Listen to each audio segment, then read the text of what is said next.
Okay, जो अभी recently एक क्लिप वायरल हुई थी जिसमें हम देख रहे थे कुछ छोटे लड़के एक पर्टिकुलर बंदे को लातों से मार रहे थे, अब्यूज कर रहे थे, वर्बली भी बहुत अब्यूज कर रहे थे, and they were taking turns to beat that person.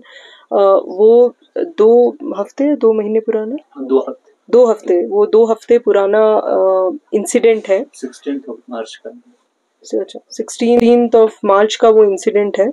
And वो सारे जुवेनाइल्स हैं, स्कूल में पढ़ने वाले बच्चे हैं वो, तो हम आइडेंटिटी उनकी तो रिवील नहीं करेंगे। तो जैसे ही हमारे संज्ञान में आया, हमने इमीडिएटली उनको आइडेंटिफाई किया, and we had identified the victim also who was getting the beating.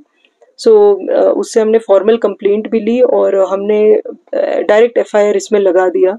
जो पहले होता था कि जुवेनाइल्स होते थे तो एक एफआईआर अवॉइड करने वाला एक कल्चर होता था, तो जिससे कई बार माँ बाप को भी लगता था कि पुलिस बहुत हार्श हो रही है एफआईआर लगाने में, कोई बात नहीं, समझा के छोड़ देंगे। तो वो हम एंटरटेन नहीं कर रहे हैं, which answers your second question as well. Police के 2 पार्ट हैं, एक crime prevention and deterrence and crime investigation. तो प्रिवेंशन डिटरेंस में हमारी प्रेजेंस जितना डिटर कर सकती है हम उतना कर सकते हैं, but as you can see these were juveniles. ये इनका जो बोलना चाहिए एक्टिव एरिया ऑफ इंटरेक्शन है वो स्कूल है, घर है, अदर प्लेसेस भी हैं। तो ये this is not just lack of patrolling, that is why this led to an incident. It was some personal enmity between them, and then they started abusing physically, verbally to that victim. So somewhere we have to see the problem as a collective thing. You cannot expect कि police रहेगी तो आपस में झगड़े ही नहीं होंगे। अगर झगड़े हो रहे हैं बट इतने छोटे बच्चे ये झगड़े क्यों कर रहे हैं, and then they are getting that sadistic pleasure of beating someone and then making a video.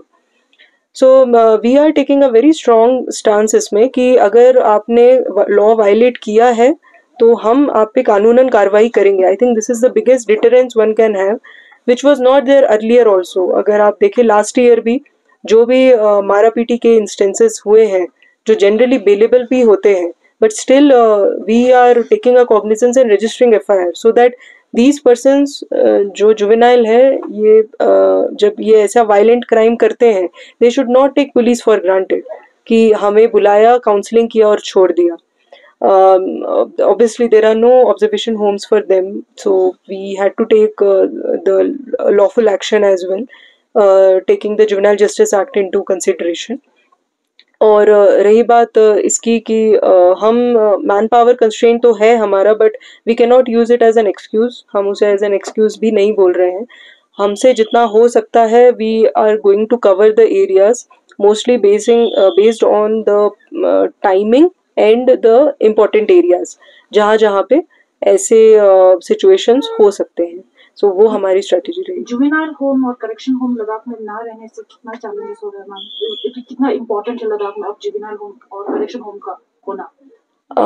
जैसा कि आप जानते हैं जुवेनाइल जस्टिस एक्ट में हम किसी को बच्चे को फॉर्मली अरेस्ट करके किसी पुलिस स्टेशन में नहीं रख सकते।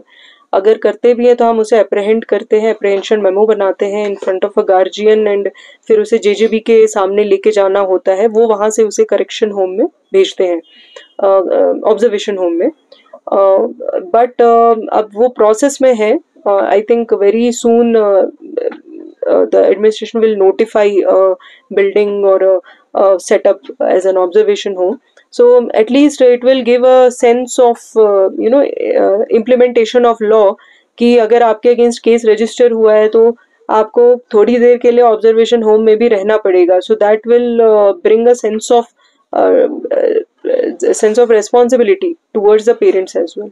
मैम अभी जो विक्टिम्स है वो काफी ट्रॉमा में होंगे, तो एडमिनिस्ट्रेशन की तरफ से कैसे काउंसलिंग का कुछ ऐसे?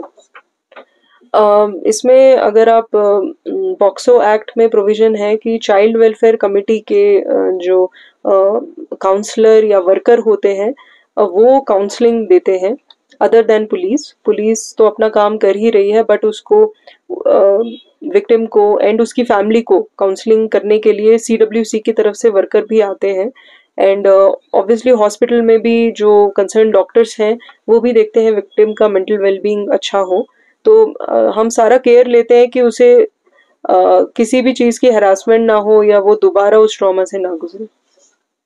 मैम एक्यूज को पकड़ने से पहले जैसे इंफॉर्मेशन जैसे लीक हुआ था इस केस में, कल सोशल मीडिया पे पहले आ रहे थे अरेस्ट होने से पहले, तो ये कितना ज़रूरी है कि ये इंफॉर्मेशन को वो किया जाए? जैसे देखिए, जब इन्वेस्टिगेशन होती है हमारे पास कुछ लीड्स होते हैं जिससे हम एक्यूज की तरफ पहुंच सकते हैं। अगर इसको मीडिया वेट ना करे या फिर बिना पूछे वो इम्पोर्टेंट लीड्स को ब्रेकिंग न्यूज़ के रेस के चक्कर में लीक कर दे, तो हो सकता है एक्यूज को चौकन्ना हो जाए और हमारे इम्पोर्टेंट एविडेंसेस भी डिस्ट्रॉय कर ले और वो भाग भी जाए। चूंकि लद्दाख थोड़ा दूर दराज का इलाका है, अगर यही चीज़ सिटी में होती है तो ये बहुत मुश्किल हो जाता है। तो मुझे लगता है कि सम कंस्ट्रेंट और some respect should also be given to the investigation line. ऐसा नहीं है कि हम आपसे कोई चीज़ छुपा रहे हैं, कि इवेंचुअली तो हम आपको सब चीज़ बताएंगे, लेकिन this is not a race about who knows what, because ultimately it is a law. The media does not decide कि केस में कन्विक्शन होगी कि एक्विटल होगा। The evidences has to decide that thing, and जब trial होता है तो ये बहुत इंपॉर्टेंट चीज़ें होती है।